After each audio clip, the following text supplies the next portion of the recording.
ये जो तस्वीरें आपको दिख रही हैं, आप सोच रहे होंगे किसी नेता के स्वागत के लिए खड़े हुए हैं, तो आप बिल्कुल बेकार सोच रहे हैं। क्योंकि ये जो तस्वीरें हैं ये दिल्ली के रामलीला मैदान से हैं। पूरे देश भर के लोग ओल्ड पेंशन को लेकर इकट्ठा होकर नरेंद्र मोदी जी से कुछ सवाल पूछने के लिए दिल्ली चले गए। लेकिन क्या आपको ये तस्वीरें जो मैं दिखा रहा हूँ किसी न्यूज़पेपर में, किसी भी न्यूज चैनल पर आपने ये तस्वीरें देखी हैं? बिल्कुल नहीं देखी होंगी, क्योंकि आज की जो गोदी मीडिया है वो इन तस्वीरों को नहीं दिखाता। वो ये दिखाता है कि माननीय श्री नरेंद्र मोदी जी कहां पर जा रहे हैं और क्या खा रहे हैं और किस देश को बौखलाने की बात कर रहे हैं, लेकिन जो हकीकत है देश की उसको नहीं दिखाते हैं। ये जो तस्वीरें मैं दिखा रहा हूं दिल्ली के रामलीला मैदान में अनेक स्थानों से आए हुए लोग हैं जो ओल्ड पेंशन की मांग कर रहे हैं, कि डिमांड कर रहे हैं कि हमें ओल्ड पेंशन दी जाए। लेकिन माननीय श्री नरेंद्र मोदी जी ने इनकी ओल्ड पेंशन को ख़त्म कर दिया है। हम आज आपको बताएंगे कि पूरे मंत्रिमंडल के ऊपर हमारी जो पैसा है, इनकम है, वो कितनी खर्च की जाती है।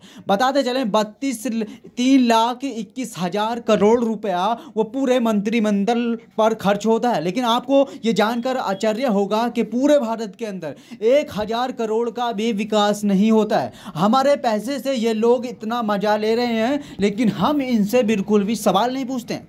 हमारी बात आती है, हमारी डिमांड की बात आती है, जब संविधान ने हमको जो अधिकार दिए हैं उनको लड़ने की बात आती है, तो हमारे जो अधिकार हैं उनको कुचला जाता है, हमको मारा जाता है, आमजन को। लेकिन जब इनसे ही क्वेश्चन किया जाता है, हमारे पैसे का ये आनंद ले रहे हैं लेकिन हमको कोई हिसाब नहीं देते हैं। आपको ये जानकर आश्चर्य तो हुआ ही होगा। ये तस्वीरें इतनी भयानक तस्वीरें, आप जिस भी तरफ देख रहे होंगे आपको तस्वीरों में सिर ही सिर दिखाई दे रहे होंगे। यहाँ पे इतनी जनता इकट्ठा होकर माननीय श्री नरेंद्र मोदी जी से ये सवाल करती है कि आपने हमारी पेंशन को बहाली क्यों नहीं कर रहे हैं, हमारी पेंशन आपने क्यों ख़त्म कर दी है। लेकिन नरेंद्र मोदी जी तो विश्वास कर दिखाते हैं और जुमलेबाजी करने में मगन रहते हैं, लेकिन सच्चाई के बिल्कुल भी वो सच्चाई के विपक्ष में खड़े होकर सवाल पे सवाल करते हैं जनता से, लेकिन जनता के सवालों का जवाब बिल्कुल हरगिज़ नहीं देते हैं। आपको तस्वीरों में दिख रहा होगा जिस तरह से किसी भी न्यूज़ चैनल पर यह क्लिप आपको देखने को नज़र नहीं आई होगी, तो आपको खुद ही पता लग गया होगा कि हमारा देश महान किस डायरेक्शन में जा रहा है और आज हमको किस चीज़ की ज़रूरत है। सभी देश के जो जितने भी दल हैं, ये नेता लोग हैं, इनको दलाली के अलावा कुछ भी नहीं आता है। ये देश के गद्दार बन गए हैं, क्योंकि हर कोई पार्टी अपना पैसा इकट्ठा करने में लगा हुआ है।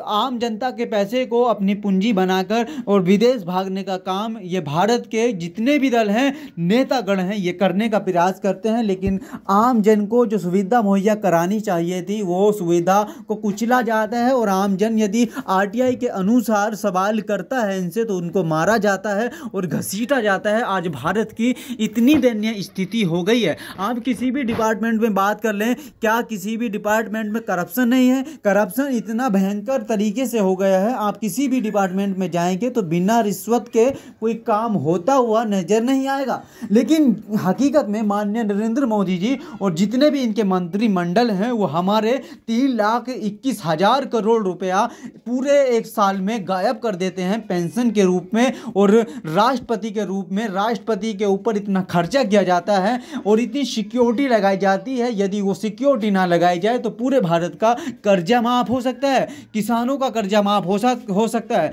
यदि कोई किसान पिज्जा खा ले या बर्गर खा ले तो इनके पेट में दर्द हो जाता है किसानों के, लेकिन किसान को कुछ भी नहीं मिलता है। किसान की कमाई हुई मेहनत से, पसीने से ये लोग उस पैसे का दुरुपयोग करते हुए नजर आ रहे हैं। आज की डेट में जो सेना थी, जो गरीब का और किसान का बेटा सेना में भर्ती हो जाता है, उसकी ख्वाहिशें उम्मीद रहती हैं वो देश की सेवा करेगा। ये जो तस्वीरों में दिख रहे होंगे उसी पेंशन की बात कर रहा हूं मैं। तस्वीरों में इसमें जितनी भी भीड़ है, आधे इसमें फौजी